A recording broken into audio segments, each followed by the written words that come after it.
Je vis dans un monde où dans mon subconscient, mon état de conscience reflète mon intellect. À un point, on en appelle le prophète.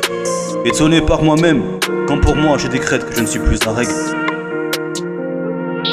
Tantôt me parlant en tout genre pour me rappeler celui dont il demande. Et cela, il le fait pour chacun individuellement. Surtout pour ceux qui ont compris que c'est lorsque l'on continue d'avancer vers lui que l'on se rapproche de la puissance de sa présence en tout sacrifiant. Je dis pas ça pour frimer, mais juste parce que c'est une dimension hors norme, à la logique mondaine, où ton intelligence est renouvelée en tous sens quand tu y demeures, même lorsque tu pêches. Cela ne fait pas moi une personne meilleure, loin de là, mais différent aux normes de normalité sous cette terre, parce que ça vient de l'au-delà. Je prends des kilomètres d'avance comme un aigle, tout en restant sur place. Ça m'évite bien des problèmes quand je veille.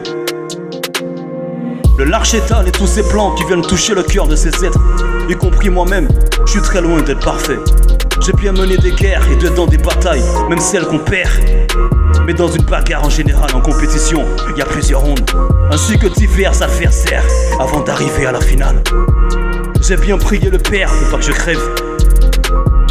Vécu de ruelles, je vois le spirituel pareil, que je revienne ou que je me tèche.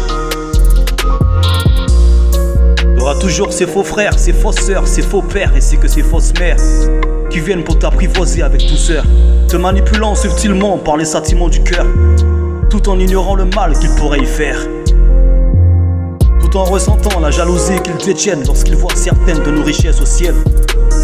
À force je me dis que c'est pas grave, car le diable, je l'ai déjà vu en face.